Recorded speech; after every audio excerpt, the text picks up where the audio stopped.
el apóstol Pablo nos llama a entender cuán ancho, cuán alto, cuán profundo es el amor de Cristo. Nos manda a entender lo inentendible, nos manda a comprender lo incomprensible, porque es inabarcable.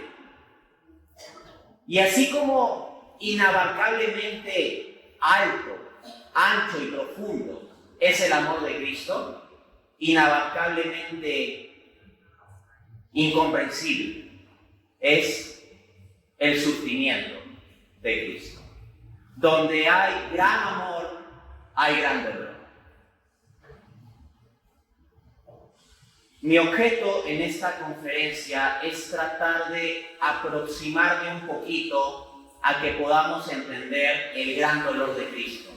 Y en virtud de entender su gran dolor, podremos entender mejor su gran amor. Para esto me basaré en un texto del filósofo francés Blaise Pascal. Él tiene una obra llamada Pensamientos. Era un proyecto de un libro de apologética cristiana que él estaba planeando escribir. Pero bueno, falleció y quedó el cuaderno de apuntes de este libro. Fue publicado en el año 1669. Entonces, las reflexiones que vamos a hacer a partir de aquí se basan en los escritos de un filósofo francés. Vamos a ello. Dice Blaise Pascal en la obra Pensamientos, en el numeral o aforismo 553. Es amplio. Yo voy a ir leyendo y voy a parar en algunos momentos. Espero poder completarlo, porque van a ver que a medida que vayamos entendiendo se va a ir haciendo más bonito y más feo, en cierto modo, más difícil. Vamos a adentrarnos un poco en este misterio. Dice, misterio de Jesús. Jesús sufre en su pasión los tormentos que le infligen los hombres, pero en la agonía sufre los tormentos que se da a sí mismo. Es un suplicio de una mano no humana, sino omnipotente, porque hay que ser omnipotente para soportarlo. Pascal va a reflexionar aquí no sobre los sufrimientos de Cristo en la cruz, sobre lo cual ha habido tantas y tantas reflexiones. La película La Pasión de Cristo ha popularizado con bastante detalle, con su respectiva investigación histórica, los grandes padecimientos físicos de Cristo en la cruz. Pero mucho más grandes, coinciden todos los maestros espirituales, son los sufrimientos internos de Cristo. Pero donde esto se va a ver más clara, dramática y profundamente es en el huerto de Getsemaní. Antes de tener que ir al Calvario y de estar en la cruz. En cierto modo puede decirse que Cristo, cuando ya está cargando la cruz o cuando ya está crucificado, podría en cierto modo decirse, bueno, ya estamos aquí. Pero el Getsemaní no tiene esa naturaleza. Es la antesala del sufrimiento y donde es muy fuertemente tentado. La ciencia ha descubierto que cuando estamos sometidos a una extrema presión psicológica se desencadenan unos procesos en nosotros que pueden llevar a que expulsemos sangre en nuestra cabeza. Eso que narra el Evangelio de que Cristo sudó sangre es algo coherente con los conocimientos científicos que se han venido a tener luego, lo cual muestra el gigantesco sufrimiento psicológico y espiritual de Cristo. Vamos a ver cuán grande es, y Él lo soportó por amor a nosotros. Solo un Dios omnipotente puede soportar un sufrimiento así de potente. Cristo ciertamente muestra su poder multiplicando panes. Ciertamente Cristo muestra su poder ascendiendo a los cielos. Ciertamente Cristo muestra su poder resucitando de entre los muertos, venciendo a la muerte. Pero donde más Cristo muestra su poder es en la cruz. Cuando pudiendo bajarse de ella, no lo hizo. Quien sabe lo que verdaderamente significa ser hombre, entiende bien que es más hombre no el que da más golpes, es más hombre el que soporta más golpes y puede seguir adelante. Y eso es lo que hizo Cristo en la cruz. Pero asimismo es lo que asumió espiritual y psicológicamente en el Getsemaní. La muestra más grande de la omnipotencia de Dios está en la debilidad de la cruz. En ninguna otra parte veo tan claramente el poder de Cristo. A veces hay gente a la que se le llama gente de carácter fuerte. Dicen, que tiene un carácter fuerte. ¿Por qué? Porque hay gente que grita mucho, que le dice cualquier cosa y se molesta y explota. No son gente de carácter fuerte, son gente de carácter débil. Es como una pita, como una cuerda que con un poco de tensión se rompe. La gente que grita mucho es de carácter débil. La gente que explota fácilmente es de carácter débil. El mantener la templanza, el guardar silencio cuando es necesario, el callarse cuando perfectamente estaríamos en capacidad de destruir a otro y aún así, por amor, elegir no hacerlo, requiere mucha fuerza. El silencio de Cristo en la cruz es una muestra más grande de poder que cuando dijo hágase la luz, como Dios verdadero que es. Cuando dijo hágase la luz y crea todo el universo, la fuerza del Big Bang es nada comparada con el silencio de Cristo, con la fuerza del silencio de Cristo. Dice Pascal, respecto al Getsemaní, Jesús busca algún consuelo, por lo menos en esos tres amigos, los más queridos, y duermen. Dentro del grupo apóstoles, piensan que había toda la gente que seguía a Jesús, pero de toda la gente había un grupo selecto, los 12. Y de esos 12 había encima un grupo selecto. Pedro, Santiago y Juan, esos tres. Los selectos de entre los selectos. En su momento de mayor desamparo y sufrimiento, Cristo pide la compañía de esos tres amigos. ¿Y qué hacen? Se duermen. Así como nosotros, muchas veces. Les ruega que se sostengan un poco con él y le dejan con una completa negligencia y tan poca compasión que no fue capaz de impedirles dormir ni un momento. Y así Jesús quedó solo. Muchas veces somos así con nuestra falta de oración. E incluso cuando oramos, lo hacemos de tan mal modo, tan distraídos, casi durmiéndonos, o a veces durmiéndonos, que le dejamos solo. Y aún así Él es tan amoroso que nos considera de sus mejores amigos. A veces le traicionamos como Judas. Le traicionamos. Volvemos a caer en el pecado que confesamos y que dijimos que no íbamos a volver a caer. ¿Y qué dijo Jesús cuando recibió a Judas ese día del huerto de Getsemaní? Mateo 26:50. Amigo. Busquen. Jesús se dirige a Judas llamándole amigo. Seguimos. Dice Pascal. Jesús está en la tierra, solo, sin nadie. No solamente que siente y comparta su pena, pero ni tan siquiera que la conozca. Solo el cielo y Él tienen ese conocimiento. El conocimiento verdadero del sufrimiento de Cristo no lo podemos abarcar en esta vida, a menos por revelación mística, especialísima, y tal vez hasta así se entendería solo en modo parcial. Solo en el cielo podemos entender de verdad el tamaño de ese amor y el tamaño de ese dolor, o ese dolor de amor.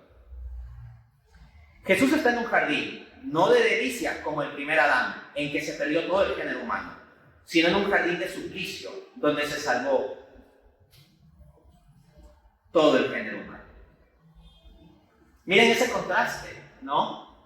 Tenemos el árbol del fruto prohibido, en el que Satanás engaña a Adán y Eva, y viene la caída del hombre.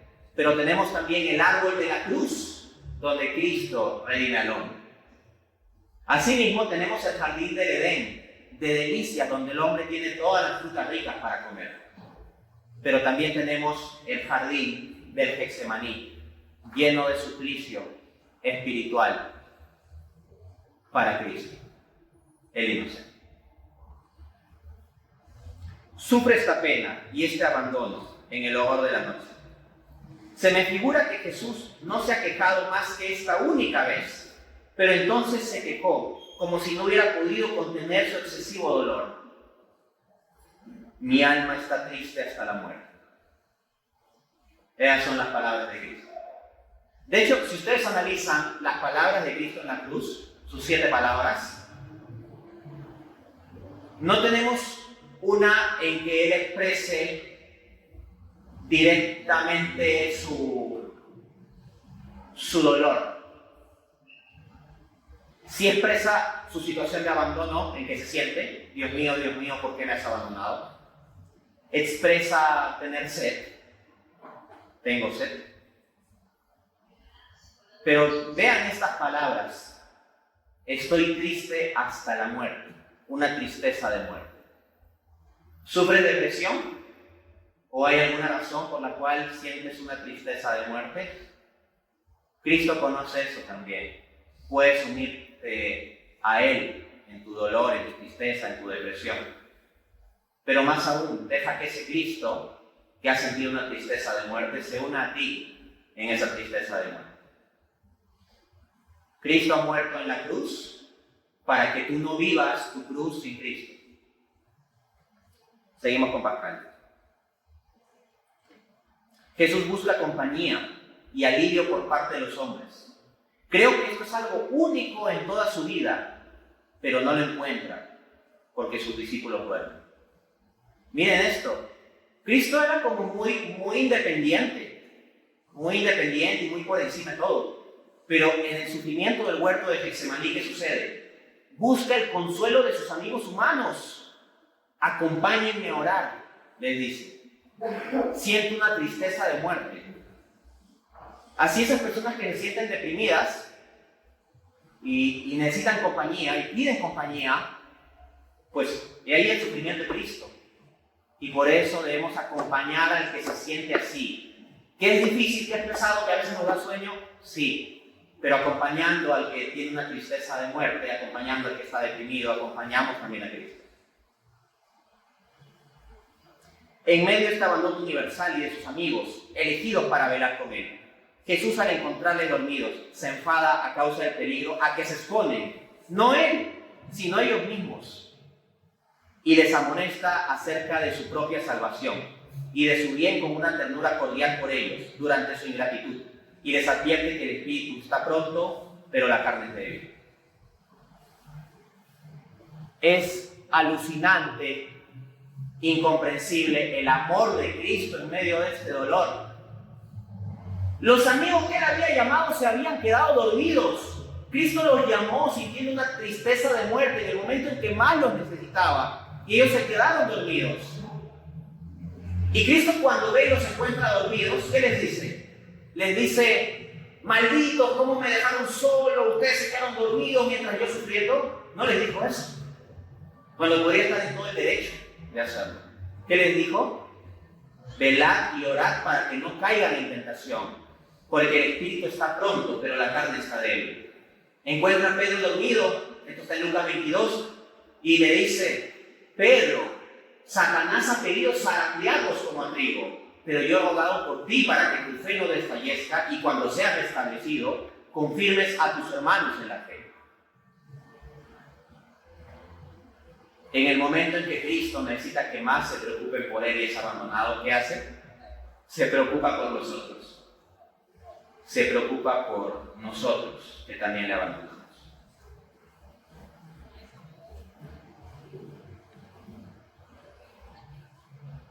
Jesús ha rogado a los hombres y no fue expulsado. Mientras sus discípulos dormían, Jesús ha operado su salvación. La ha operado a cada uno de los justos mientras dormían, y en la nada antes de su nacimiento, y en los pecados después de su nacimiento. No ruega, sino una sola vez que el cáliz pase, y todavía con su misión, 2 veces que venga, si hace falta. Jesús ha pesadumbrado.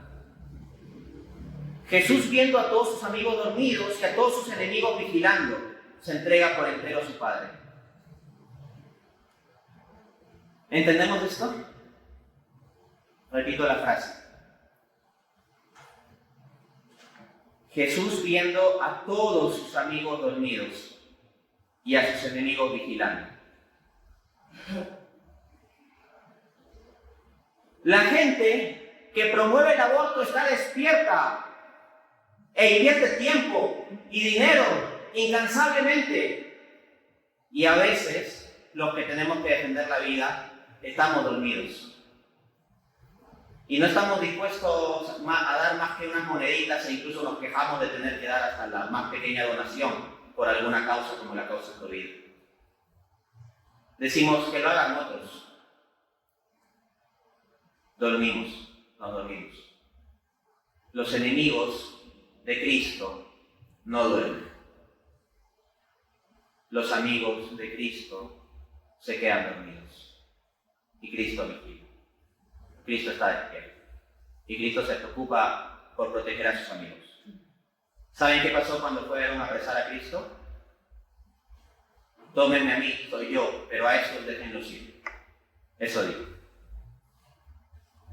Protegió a esos ingratos que se quedaron dormidos. Es decir, nosotros. Jesús no ve en Judas su enemistad, sino la orden de Dios, que es a quien ama. Y lo confiesa, puesto que le llama amigo. Jesús se arranca desgarradoramente de sus discípulos para entrar en la agonía. Hay que arrancarse de los más próximos y de los más íntimos para imitarle. Va a haber algún momento, esto pasa en nuestras vidas, en donde Dios va a requerir que estemos solos y que nos arranquemos a nosotros mismos de ciertas relaciones personales, incluso de las personas más queridas, más cercanas, para estar solos ante lo que tenemos que saber, solos ante lo que tenemos que hacer, solos ante lo que tenemos que decidir. Hay momentos en que de verdad tenemos que estar solos y saber si decir sí o no. Puesto que Jesús está en la agonía y en medio de los más grandes sufrimientos, oremos más largamente. Cuán grande reto no es esto, ¿no? Nos conformamos con hacer oraciones cortas y distraídas. Jesús sufre largamente y nosotros no somos capaces de velar y orar largamente. Y aún así Él nos ama. Imploramos la misericordia de Dios, dice Pascal, no para que nos deje en paz en nuestros vicios, sino para que nos libere de ellos. Así debemos pedir misericordia. No, Señor, no me castigues, pero yo sigo en mi vicio. Que no me atrapen, que no me venga esa multa, que no me vaya a morir. O sea, pedimos misericordia para que no nos vengan las consecuencias de nuestros actos. En lugar de pedir la misericordia en, Señor, ayúdame a romper con esto, cámbiame, dame la fuerza de renunciar a esto. No debemos implorar la misericordia de Dios para huir de las consecuencias de nuestros vicios. Debemos implorar la misericordia de Dios para romper con nuestros vicios.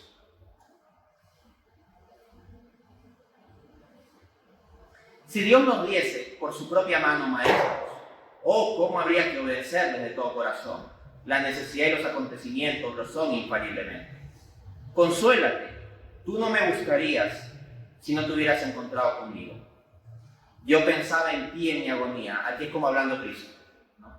Yo pensaba en ti en mi agonía. He derramado por ti tales gotas de sangre. En esta agonía Cristo pensaba en ti.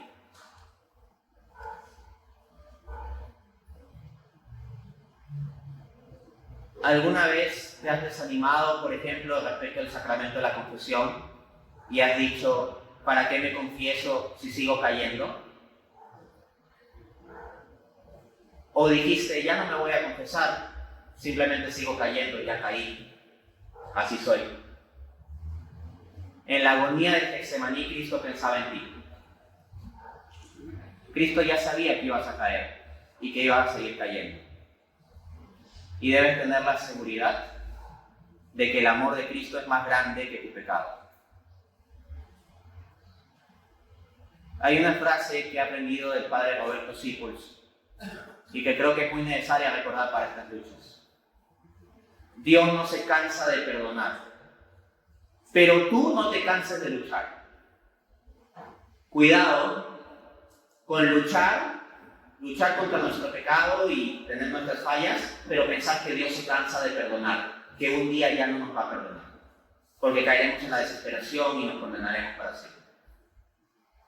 Pero cuidado también con pensar que simplemente Dios no se cansa de perdonar, entonces yo sigo en mi pecado. No. Tienes que luchar a muerte contra tu pecado. Porque o matas tú el pecado o el pecado te mata a ti. Es una lucha a muerte, no hay opción.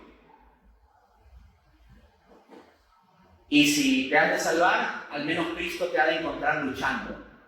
Como católicos creemos en el purgatorio, por ejemplo.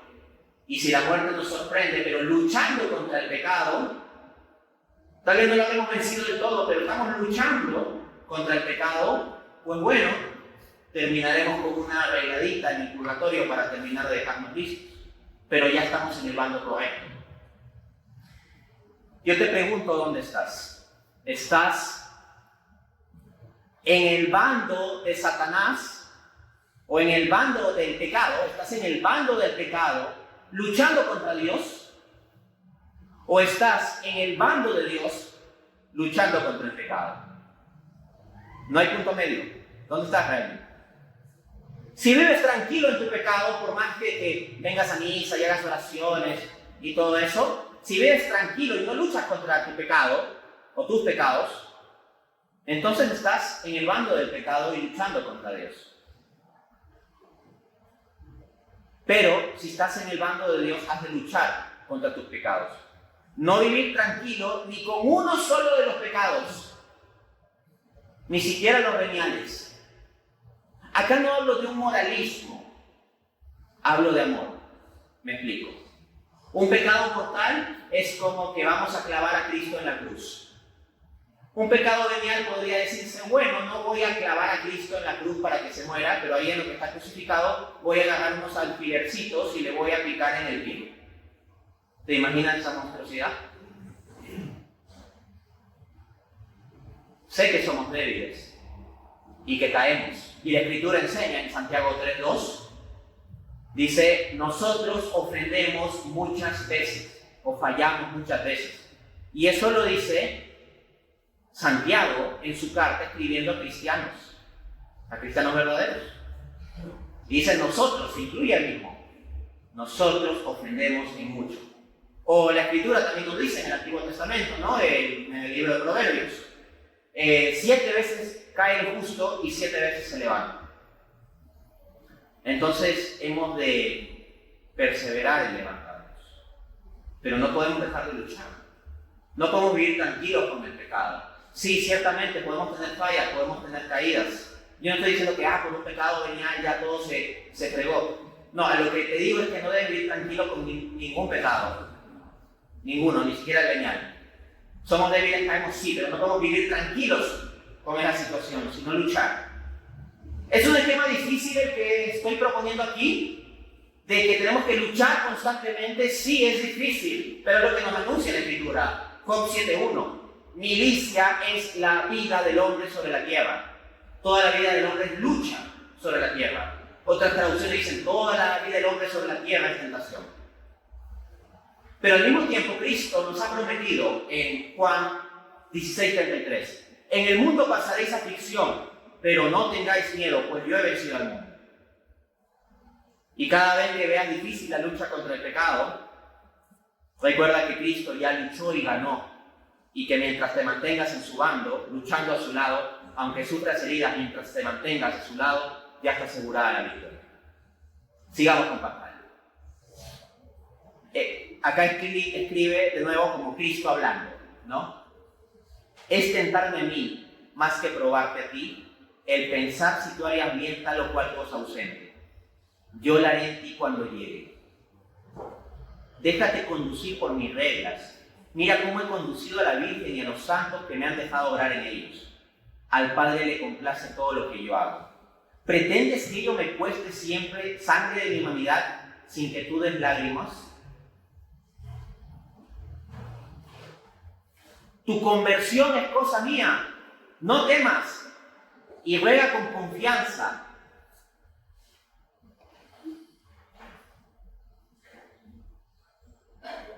A veces, los que tenemos un testimonio de conversión, hablamos de que, bueno, en tal año yo me convertí, pasó esto y lo otro.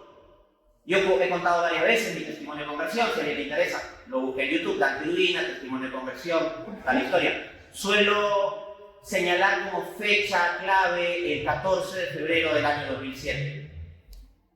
Pero es una referencia de un punto de inicio, pero la conversión es todos los días. Esta conferencia se está dando luego de que hemos celebrado la Eucaristía. Y cuando veo a Cristo levantado, le digo, ocúpate tú de mi conversión. Todos los días tengo que empezar. Todos los días. Todos los días ser hijo pródigo. Todos los días decir a Jesús, ocúpate tú de ello, porque yo no puedo. Yo no estoy a la altura de convertirme. No soy capaz. Pero Señor, tú eres capaz de convertirme. Dice de nuevo, escribe Pascal, hablando como Cristo a nosotros, ¿no? Yo te estoy presente con mi palabra en la Escritura, por mi espíritu en la iglesia, y por las inspiraciones, por mi poder en los sacerdotes, por mi oración en los fieles. Pascal no era sola Escritura, ni presente en Cristo sola Escritura, ¿no? Nos habla de una presencia amplia. Los médicos no te curarán porque por fin morirás, pero soy yo quien cura y hace que el cuerpo sea inmortal. Sufre las cadenas y la esclavitud corporales. Yo no te libero actualmente, sino de la espiritual. Te soy más amigo que tal o cual, porque he hecho por ti más que ellos, y no te aguantarían lo que yo te he aguantado. ¿Quién te aguantaría lo que Cristo te ha aguantado a ti? No hay nadie sobre la tierra. Ni tu mejor amigo, ni tu padre, ni tu madre, ni tu esposa, ni tu esposo, ni tus hijos. Porque ellos no saben todo lo que Cristo te ha aguantado. Y además a veces aguantamos a los demás también porque sabemos que tenemos nuestros defectos y que necesitamos el perdón de las otras personas. Pero Cristo es perfecto. Nosotros nunca le hemos tenido que aguantar nada de Él. Y Él sí a nosotros. ¿Quién te ha aguantado las cosas que Cristo te ha aguantado? Nadie. Y por eso mismo has de descubrir lo siguiente. Tú tienes que aguantar a otros cosas que no merecen que les aguantes. ¿Por qué? Por Cristo. Por Cristo. Lo aguantarás por Cristo. La otra persona, humanamente hablando, no merecería que tú le aguantes porque le aguantes. Pero por amor a Cristo lo aguantarás. Y orarás por su salvación. Y obrarás en lo que te corresponda por su salvación.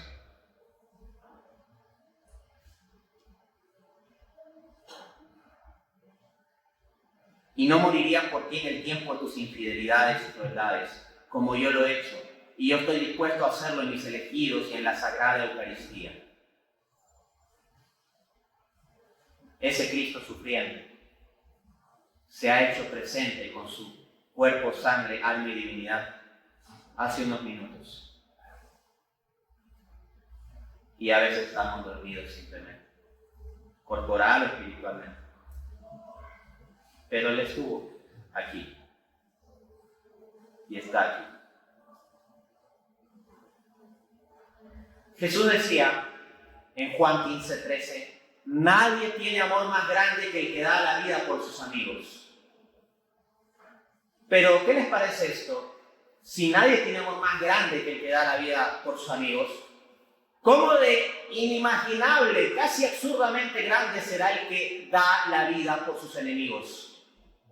Y nosotros por el pecado nos hacemos enemigos de Dios, siendo Cristo Dios. Cristo ha dado la vida por sus enemigos, pero es tan gigante su amor que encima les llama amigos. Así como Judas, Mateo 26:50. Amigo, te dice, en el momento en que le está traicionando. Es incomprensiblemente grande su amor. Si tú conocieras tus pecados, te descorazonarías. ¿Crees que entiendes todo lo que tiene que aguantarte Cristo? No. Recuerda que dicen los salmos: líbrame, Señor, de los pecados que se me ocultan. Ustedes, los que llevan cierto tiempo en la vida espiritual, se darán cuenta que a veces cobramos conciencia de pecados que veníamos cometiendo y que no nos habíamos dado cuenta antes. Creo que a todos nos ha pasado eso si llevamos cierto tiempo en la vida espiritual. Oye, yo estaba fallando en esto, cometiendo este pecado durante todo este tiempo y no me daba cuenta. Pues bien, si eso ha pasado, no existe la posibilidad de que aquí ahora, o en estos días de tu vida, existan también otros pecados que estás cometiendo, pero de los cuales no te das cuenta todavía. Es bastante probable. Y Cristo te los aguanta. Y tú no sabes que te está aguantando eso porque todavía no te das cuenta. Porque para ver todo el tamaño de nuestra oscuridad requeriríamos mucha luz. Pero al mismo tiempo mucha fuerza. Nos moriríamos si viésemos todo el abismo de nuestra miseria. Pero ¿por qué no morimos? Porque hay un abismo de misericordia que nos sostiene. Y nosotros confiamos en esa misericordia. Me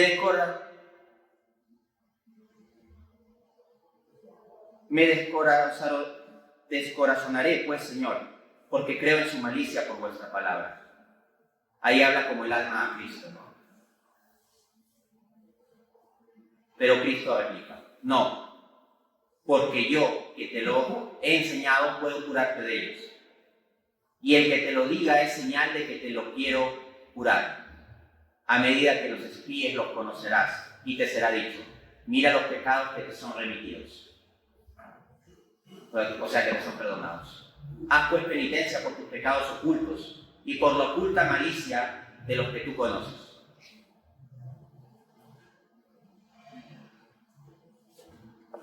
¿Te sientes mal por entender un poco de esto? Pues eso está bien. Está bien que te sientas mal. Porque es señal de que tienes un corazón de carne y no un corazón de piedra. Y es lo que nos vino a prometer Dios. En el Antiguo Testamento dice: no, yo les quitaré ese corazón de piedra y pondré en ellos un corazón de carne. Así que está bien que te duela tu pecado, pero no te descorazones. Porque mira cómo el alma dice: me descorazonaré, pues, Señor.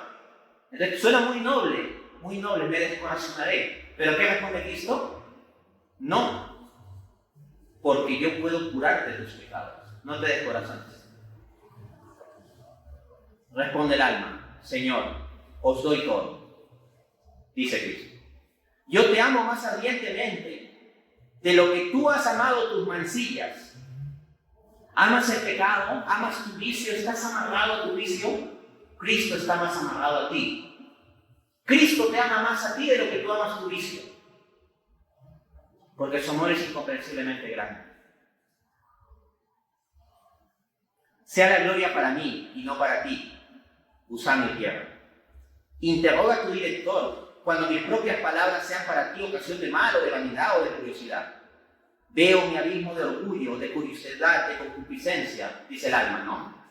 No guardo relación ninguna con Dios ni con Jesucristo justo. Pero todas las plagas han caído sobre él. Es más abominable todo esto. Y se considera honrado con que vaya a él y le ayude. Pero se ha curado a sí mismo y con mayor razón me curará. A Cristo que le decía en la cruz, ¿no? Que se baje, que se salve, como decía el médico, cúrate a ti mismo. Pues bien, Cristo sí lo hizo, resucitando, luego, y venció. Y el que puede vencer la muerte, vencerá nuestra muerte.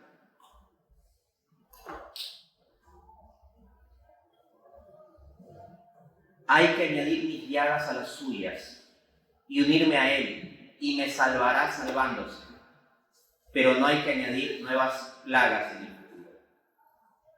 Cuando Pascal dice esto de que Cristo me salvará salvándose, no se refiere a un sentido en que Cristo haya caído en pecado o algo así, sino es un sentido de la elevación gloriosa de Cristo por sobre la muerte, o sea, por ser salvado de la muerte, no del pecado, ¿no? Que finalmente seremos resucitados en Él. Que correremos a Él, nos arrojaremos a sus pies, llenos de lágrimas y así sucios como estamos, y lloraremos y nos aferraremos a su manto. ¿Se acuerdan de esa mujer con flujo de sangre que se aferró a su manto y Jesús dijo, he sentido que ha salido poder de mí? Pues así como miserables con el flujo de sangre del pecado, el flujo de sangre asqueroso del pecado, vayamos a Cristo y aferrémonos a Él, porque saben que Él es tan puro que nuestra sociedad no lo mancha, sino su pureza es la que nos purifica. No tengas miedo a acercarte a Cristo por más sucio que estés, porque te repito, tu suciedad no lo mancha, sino que es su pureza la que te purifica. Y yo quiero aferrarme, aunque sea como el último de los hombres, a la esquina de su manto, y cuando Él ascienda a los cielos, yo ascenderé con Él, colgado como un miserable y como un suertudo que es amado y que irá al cielo agarrado de Cristo, de la esquina de su mano. Y Él se encargará de purificar. Todo el mundo hace de Dios al juzgar. Esto es bueno o malo, y afligiéndose o alegrándose demasiado de las cosas que suceden. Hacer las cosas pequeñas como si fueran grandes a causa de la majestad de Jesucristo, que las hace en nosotros y que vive nuestra vida. Eso es lo que tenemos que hacer las cosas pequeñas como si fueran grandes. Lava los platos por amor a Cristo. Barre la sala por amor a Cristo. No explotes y grites porque se rompió un vaso. Recógelo con sencillez por amor a Cristo. Sonríe a la persona que te vende verduras en el mercado por amor a Cristo. Sé amable con aquellas personas que a veces no están amables contigo por amor a Cristo. Apaga la luz cuando los demás la dejan prendida sin decir, es que ustedes no apagan, recibo la luz. Simplemente apágala con sencillez por amor a Cristo. Haz las cosas pequeñas como infinitamente grandes por amor a Cristo. Finalmente, dice Pascal, y las grandes como si fueran pequeñas y fáciles a causa de su omnipotencia. Predica en grandes auditorios. Ve allí donde los más pobres. Sé misionero en otro país. Haz penitencias por otros. Haz grandes ayunos por otros. Haz largas oraciones por la gloria de Dios y la salvación de todos. Y haz todas esas cosas grandes, grandiosas, como si fueran pequeñas. Ve y predica a un auditorio gigante con la sencillez de lavar los platos. Si te toca el martirio, entrega tu vida a Cristo,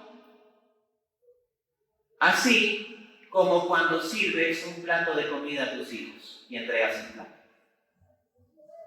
Haz las cosas pequeñas como si fueran grandes. Haz las cosas grandes como si fueran pequeñas. Ahí está la clave. Y el dolor se transformará en amor. Y el amor se transformará en dolor. y nosotros seremos transformados en Él. Muchas gracias.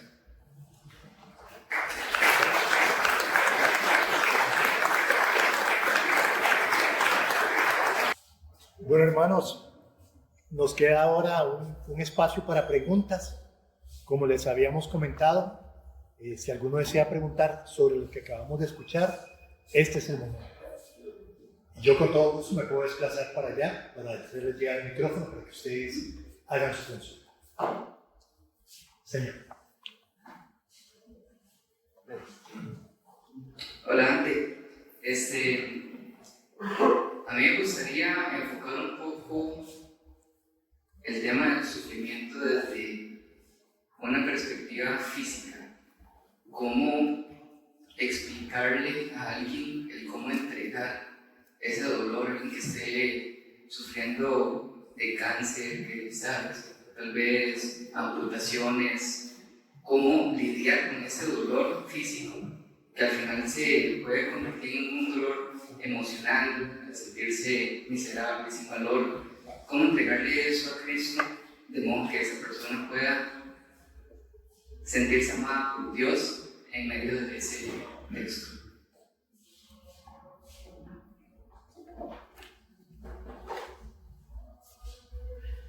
Este gran predicador dominico, Fray Nelson Medina, decía que se requieren almas víctimas.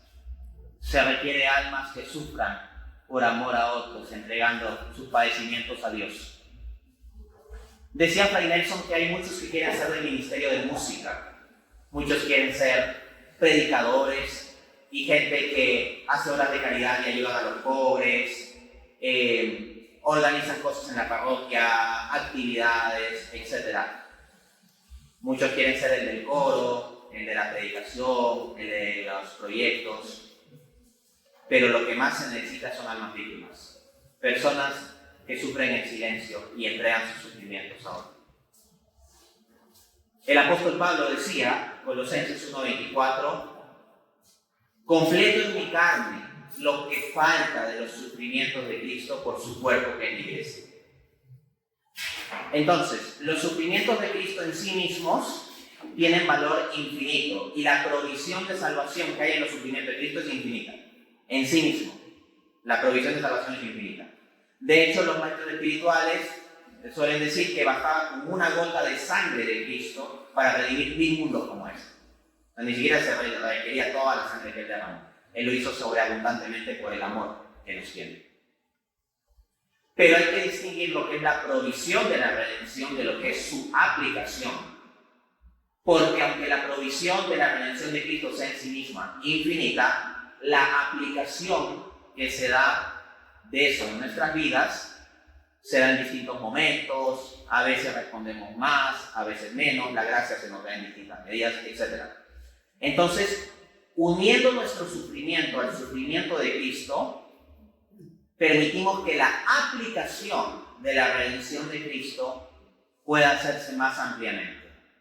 No porque Cristo esté metafísicamente necesitado de nosotros, pero sí porque Cristo ha querido disponer, para decirlo con el lenguaje tomista, que como causa primera actúe también a través de causas segundas, de sufrimientos de otros. Y si somos parte de la iglesia, somos parte de ¿qué? Del cuerpo de Cristo. De hecho, eso lo enseña el mismo pasaje que acabo de citar, Colosenses 1:24. Su cuerpo que es la iglesia. Nosotros, iglesia, somos cuerpo de Cristo. En consecuencia, nuestro sufrimiento es en cierto modo también sufrimiento de Cristo en tanto estamos unidos a Cristo. Y así como Cristo con sus sufrimientos en la cruz intercede por nosotros ante el Padre, nosotros con nuestros sufrimientos físicos o espirituales podemos interceder por otros. Esa es la enseñanza católica.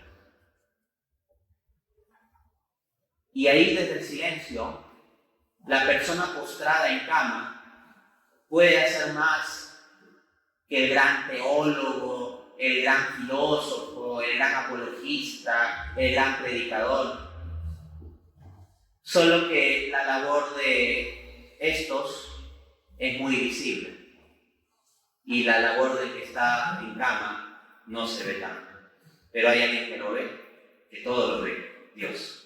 Y en el día último se verán los méritos reales de cada uno.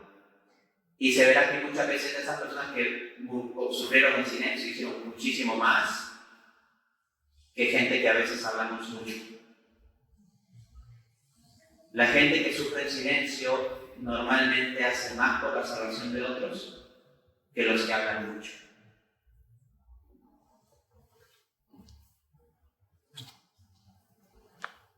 Muchas gracias.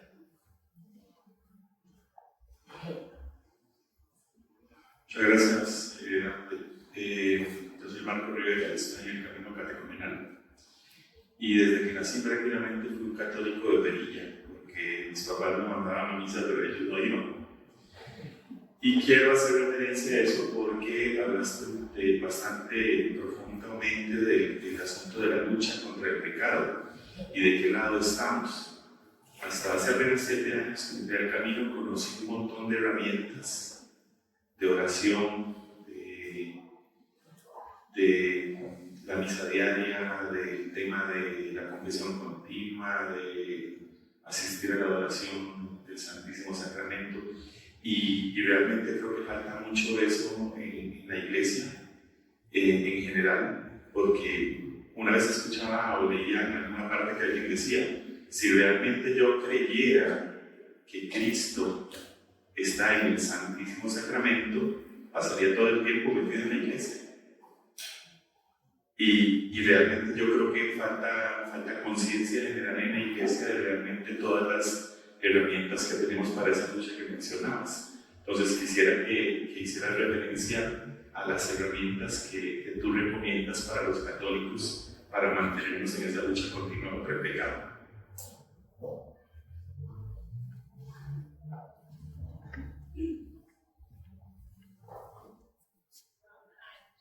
Bien.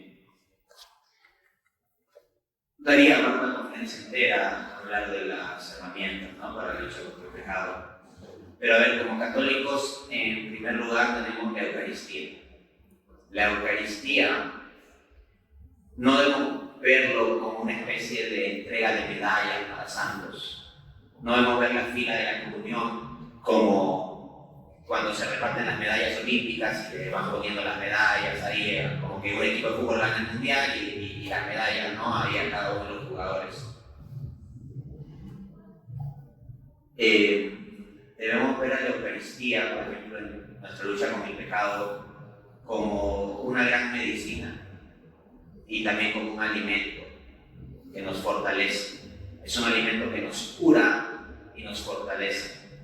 En la Eucaristía, devotamente recibida, perdona los pecados veniales. Es la enseñanza de la Iglesia, no los mortales. No, nadie se atreva a ir a la Eucaristía en pecado mortal porque acumularía otro pecado mucho más grave sobre sí, que es el de sacrilegio, ¿no? Pero como dice Santiago 3:2, todos ofendemos muchas veces y en muchas cosas. Entonces, un pensamiento que a mí muchas veces me viene a la mente cuando estoy en la fila de la Eucaristía es como el leproso: Señor, si quieres, puedes limpiarme. Y confío y en momentos siento, aunque esto no se basa en el sentimiento, ¿no?, que Jesús en la Eucaristía me dice lo que le respondió al leproso: quiero, queda limpio. Entonces la Eucaristía es un arma importante. Yo, al entender lo que es la Eucaristía, no puedo vivir sin la Eucaristía. Así que si caigo en pecado, que me pasa, que tengo que confesarme y todo eso, no me puedo quedar viviendo en pecado. Tengo caídas, sí, pero procuro no quedarme viviendo en el pecado, ahí chacoteando en el charco. Sí, que me ensucio en el charco y caigo y que tengo que llevarle el traje blanco a la lavandería del confesionario, otra gran ayuda para la lucha contra el pecado, sí. Pero no es que me quedo chacoteando en el charco. ¿Por qué? Porque si me quedo chacoteando en el charco no voy a poder comulgar. Entonces sí, puedo tener mis caídas, pero trato de levantarme lo más pronto y pues ir a los medios de gracia, como el sacramento de la confesión, para quedar limpio. El sacramento de la confesión nos ayuda a la lucha contra el pecado y nos ejercita en la más importante de todas las virtudes para construir santidad: la humildad. La virtud más alta es la caridad. pero la virtud más necesaria para construir todo lo demás es la humildad. Porque en el camino cristiano es por gracia. ¿Y qué nos enseña la Escritura? Dios resiste a los soberbios y da su gracia a los humildes. El tener que ir a la confesión, a confesarle a otro, como dicen, no, gente soberbia, otro hombre pecador como yo. Bueno, sí, el tener que ir avergonzado a decir tus miserias a otro hombre es algo que te ejercita en la humildad. Y eso es algo muy grande. Tenemos la intercesión de la Santísima Virgen también. A veces uno cuando cae en pecado se siente muy hundido y ya no sabe cómo levantarse. Y hasta puede sentir una vergüenza de acudir a Dios y pedirle a Dios porque ya siente que lo estropeó demasiado. En esos momentos, cuando a veces me siento así, acudo a la intercesión de María. Digo, Madre Santísima, tú nunca has caído. Te pido que te encargues de mí ante tu Hijo. Hubo unos amigos, con estos siervos en el Evangelio de Marcos, capítulo 2, que llevaron a su amigo paralítico a los pies de Cristo para que Cristo lo sanara. De hecho, hasta abrieron un hueco en el techo con tal de bajar al amigo, o sea, hicieron un perjuicio en la casa y todo eso. Qué grandes amigos. Pues bien, yo sé que el corazón de María es más grande. Entonces a veces yo puedo estar tirado por mi pecado, pero si necesito recuperarme y volver a la batalla, digo, Madre Santísima, ayúdame con tu intercesión.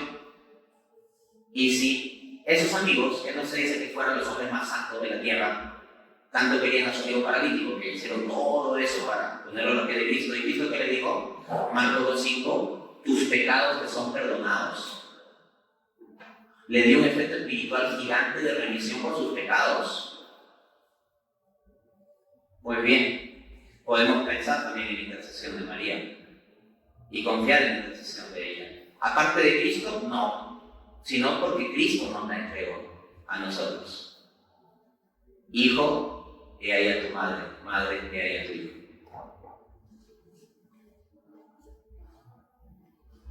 ¿Alguien más? Vamos.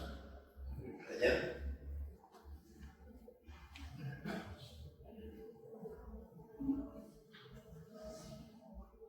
Hola Dante, hablabas, dentro de lo que hablabas, dabas énfasis a buscar esas grandes acciones de acercarnos a nuestra espiritualidad, como largas oraciones, difíciles penitencias que nos ponemos a nosotros mismos, como sacrificios.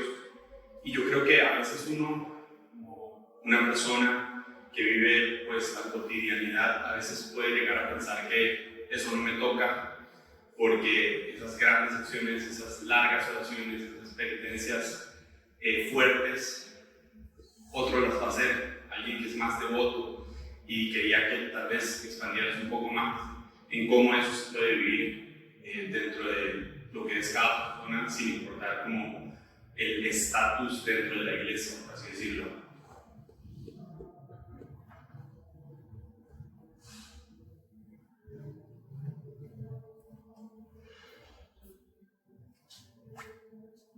La estructura de la iglesia tiene una jerarquía organizacional y ministerial. Existen los sacerdotes y entre los sacerdotes ordenados pues también hay los niveles de autoridad, el obispo, hay obispos que son obispos de diócesis particularmente más grandes, el arzobispo, los que son elevados a la dignidad cardenal, el papa, etc. Hay una jerarquía. Pero el llamado a la santidad es a todos, Y el movimiento al cual yo pertenezco y que, bueno, dirijo en Perú, es un movimiento que surge de España. En el caso de Perú, yo presido ese movimiento, se llama Garratal. Se enfatiza mucho la dignidad del bautismo.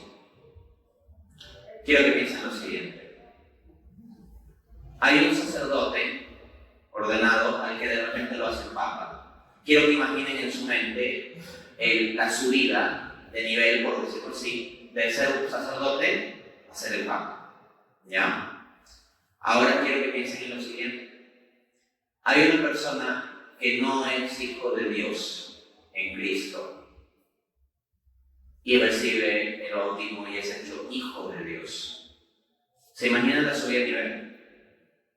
Es infinitamente más grande ser hecho hijo de Dios por el bautismo que ser hecho papa. En términos de dignidad espiritual, el subidón gigante lo tenemos todos los bautizados. Y estamos más llamados a la santidad por ser bautizados que por ser obispo o papa o director del coro o del grupo o lo que sea. Ciertamente las personas que tienen cargos ministeriales en la iglesia deben procurar una mayor santidad. Pero ya de base, el llamado a la santidad por el bautismo es el compromiso que tenemos todos. No podemos dejar la santidad que se ocupen las monjas de rezar, los sacerdotes que se ocupen de predicar. Y yo no rezo ni predico y vivo tranquilo. Sería como decir que de repente Santiago o Juan, el más jovencito de los tres que Cristo le pidió que orasen con él, dijese, bueno, pero Santiago es alguien que es más relevante, yo soy jovencito, ya él que siga orando, yo voy a dormir. Y de repente Santiago dice, bueno, pero es a Pedro el que Cristo le dijo, tú eres Pedro y sobre esta piedra edificaré mi iglesia. Así que como él es una piedra inconmovible, yo me puedo dormir y él va a seguir ahí. Y de repente vamos a Pedro, ¿y qué sucede con Pedro? Está durmiendo ya. Y nadie hace nada y Cristo está solo. Y recuerda que todos abandonaron a Cristo. Pero en la cruz, ¿quiénes estaban? Las mujeres, que eran vistas como de menos en el contexto judío del siglo I. Y el más jovencito de los apóstoles, en una sociedad que también tendía a ver de menos a los más jóvenes. El apóstol Juan. Los que fueron ordenados sacerdotes en la última cena en general no estuvieron. Y mujeres laicas que no fueron ordenadas porque no correspondía, fueron las que estuvieron al pie de la cruz. A veces nos sentimos con mucho derecho como laicos de crear nuestro canal de YouTube para hablar cosas de la fe. Y sentimos que tenemos tanto derecho, y digo, yo como laico tengo tanto derecho a ser un youtuber católico como lo tiene un sacerdote. Pero cuando se trata de la oración, no, el sacerdote tiene que orar más que yo. Cuando se trata del sacrificio, no, la monja tiene que sacrificarse más que yo. Somos cristianos. Y la altura a la que tenemos que vivir es la de Cristo. Veamos a Cristo, no veamos al costado. Ni siquiera entre cristianos, veamos a Cristo.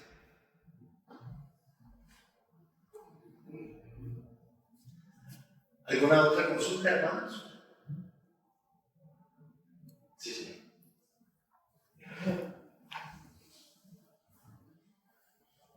Hola, Ante. Bueno, mi pregunta es un poco apologética.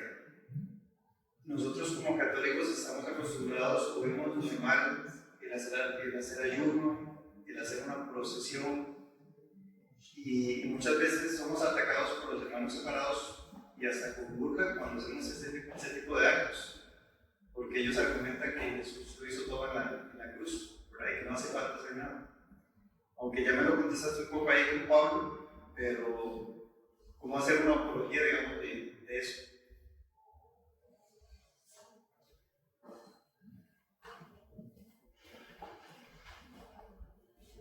Cuando Cristo entra a Jerusalén, allí donde va a ser crucificado, la gente comienza a decir, Hosana, Hosana, bendito el que viene, en nombre del Señor, el Hijo de David, lo proclaman el Mesías, aplauden, hacen palmas, etc. ¿Y qué dijo Jesús?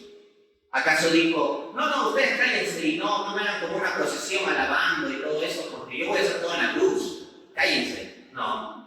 Sino más bien, ¿quiénes eran los que querían que la gente se calle? Los enemigos de Cristo, los fariseos, los criticones que se creen muy santos, ¿no?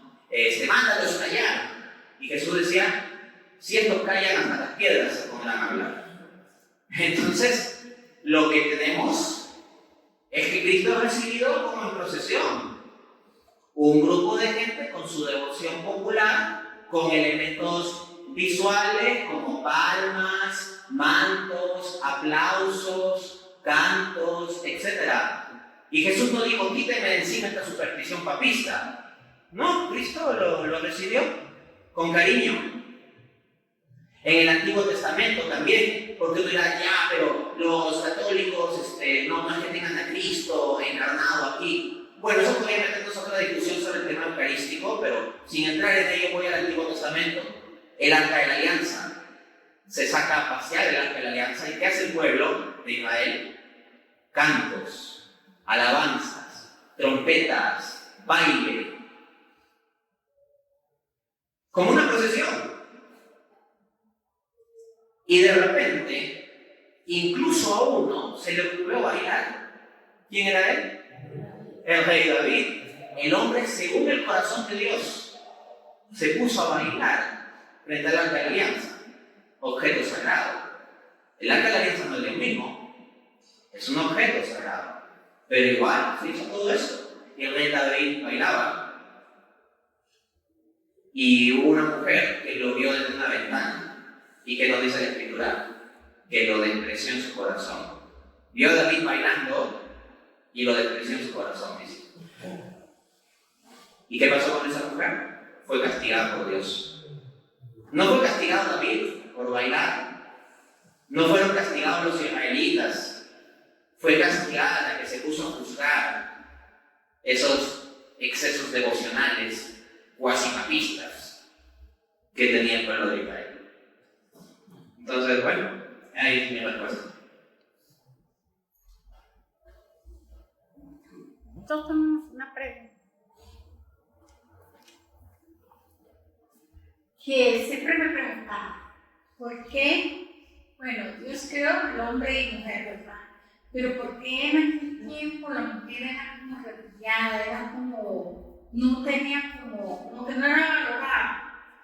Yo quiero saber qué es esa parte, por qué en ese tiempo la mujer era como aislada, porque no tenía el valor. Entonces, yo digo, ¿por qué? Dios creó el hombre y mujer.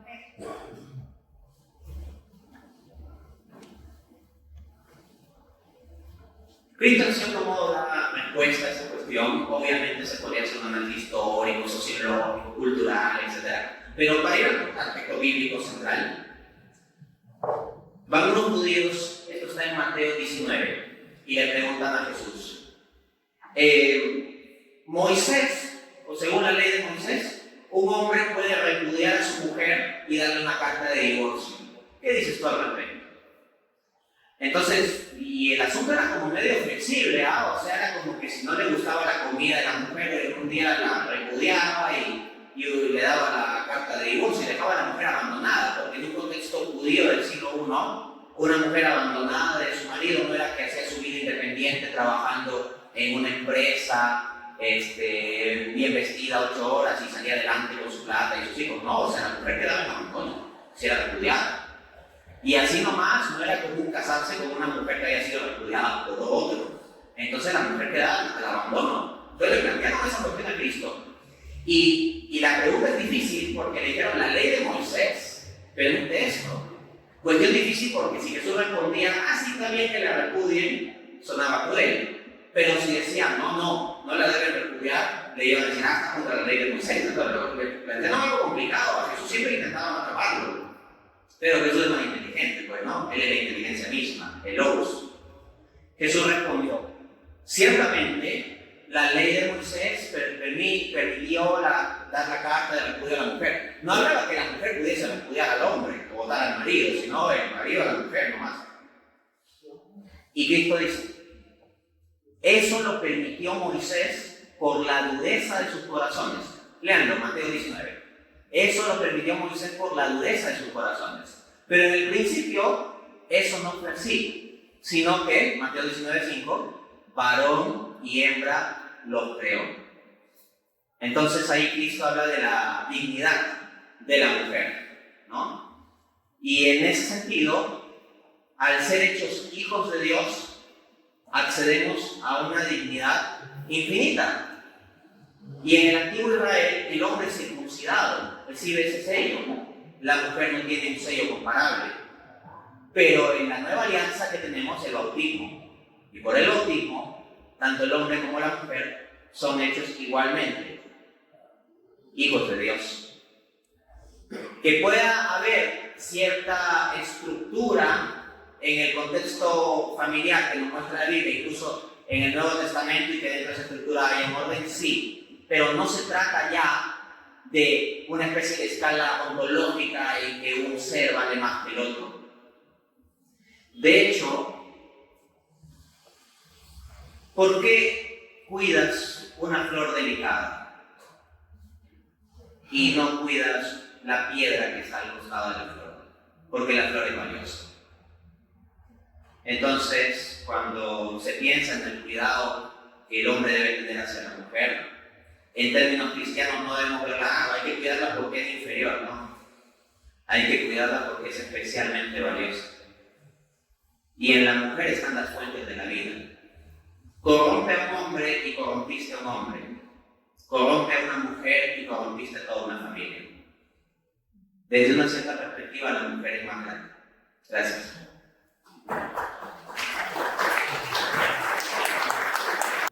Hola, si has llegado hasta aquí es porque te sirve el contenido de este canal. Dado ello, pues, si deseas apoyarnos a seguir produciendo este tipo de contenido, puedes donar directamente por PayPal al link que dejo en la descripción de este video, o asimismo adquirir alguno de los varios libros que tengo publicados, y el link también lo dejo en la descripción de este video.